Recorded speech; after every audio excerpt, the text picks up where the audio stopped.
How do we solve linear inequalities? Well, a linear inequality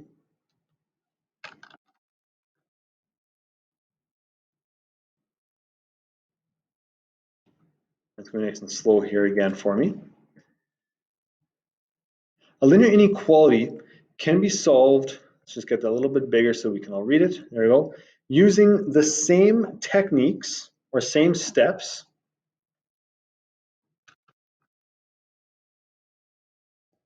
as a linear equation.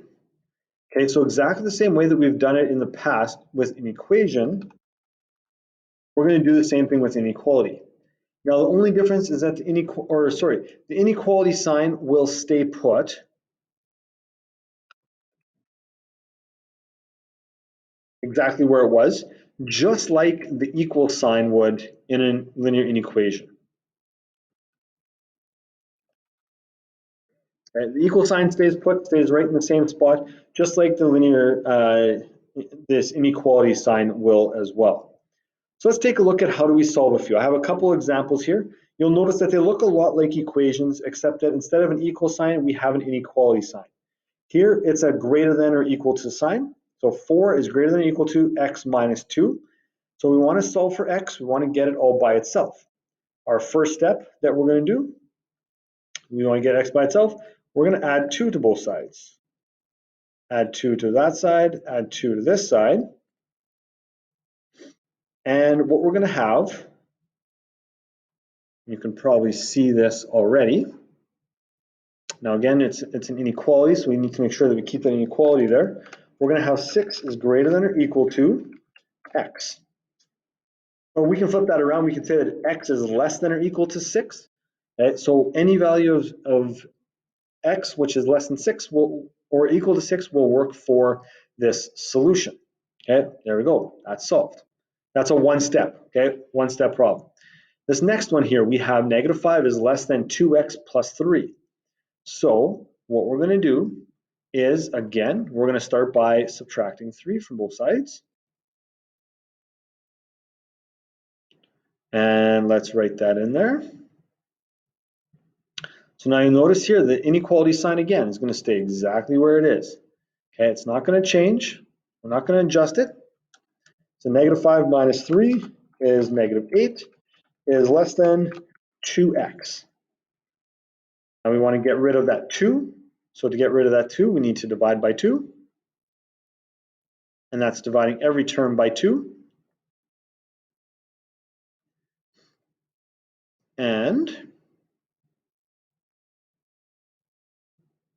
so negative 8 divided by 2 is negative 4.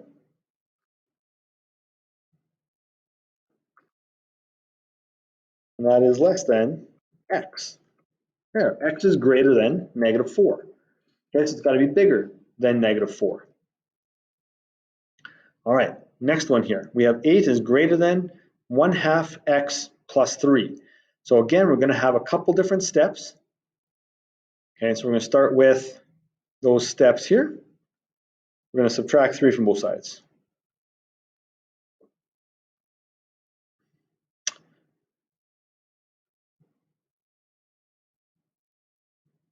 And let's get our function key in here. 8 minus 3 is 5 is greater than 1/2 x.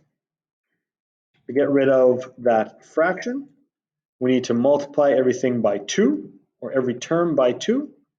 So let's do this here. Times 2. Remember the dot means to multiply, so we're multiplying by 2. And when we finish that, when we multiply 1/2 by 2, that's going to eliminate it. Okay, we get rid of the denominator, we're left with 1, so it doesn't really affect it at all. So it's going to be 10 on this side is greater than x, or x is less than 10. So we need values of x that are less than 10. Now, when we are going through that, one way of checking, okay, so sometimes it's nice to make sure that we check our work. We want to check our work to make sure that we have accuracy in it. Okay, one way of checking to be sure that an inequality was solved properly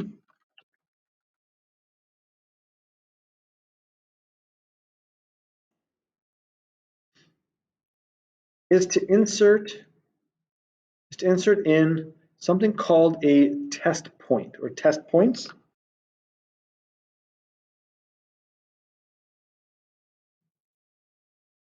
And let's get that on there for the variable. Okay, and so when I talk about test points, I'm talking about values which should be a part of the question. Okay, so these are values of the variable which are going to satisfy the result. Okay, and when I say satisfy the result, I'll take satisfy the result. Okay, they're going to satisfy the result. When I say that, so a question like this first one, we're going to check these ones here. We have that x is less than or equal to 6. Okay, so we need to find values of x which are going to be smaller than 6. So let's try 2 and 4.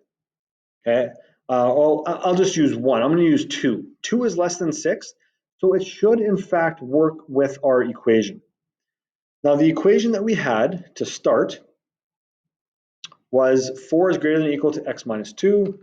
4 is greater than or equal to x minus 2. Let's put this into an equation set so it looks a little bit nicer. 4 is, greater than x minus 2.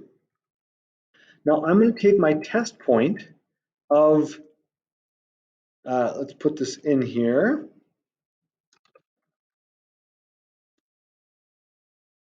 We're going to do a test point.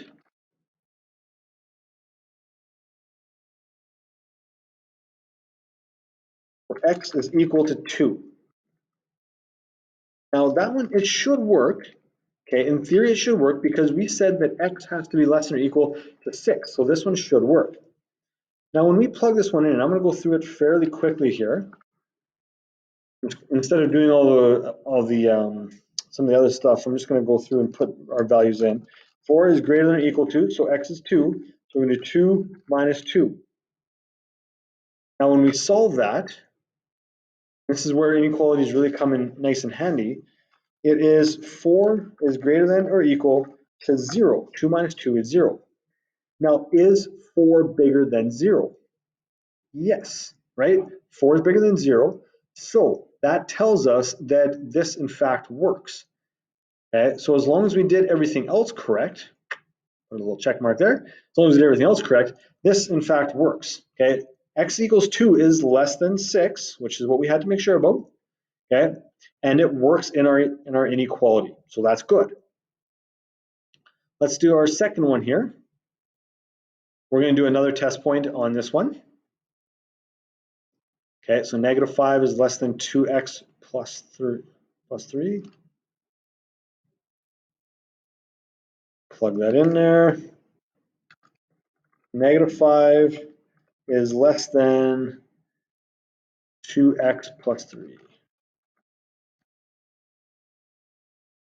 All right, when we did the work, we found here that x is greater than negative 4. So we need a number that's bigger than negative 4. Well, you know what? Actually, let's do it opposite here. Let's check for a number smaller than negative 4. Let's take negative 10. Negative 10 is smaller than negative 4, meaning that it should not work, right? It should not work. We can do it on either side. So I'm going to take a test point in this case here.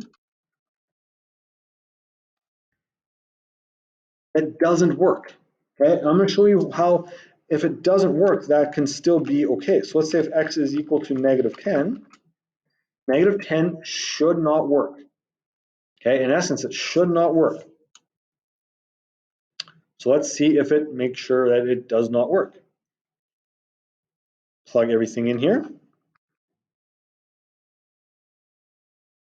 Negative 5 is less than 2 times negative 10 plus 3.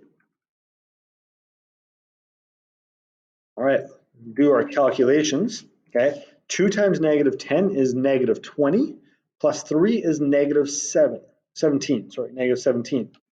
So it's going to be negative 5 is less than negative 17. All right, here's where knowing and understanding negatives is super important because negative 17 is smaller.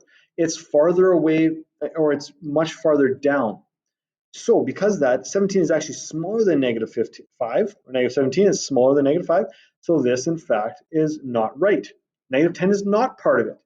Okay, and that we know because it actually has to be greater than negative 4, not smaller than negative 4. So that's going through and finding test points. Now I'd like you to work on questions 3 and 4. Some are going to ask you to check with some test points. Some are going to ask you to solve using or to complete it using graphing. Please follow along with each of the questions as to what it is asking you to do.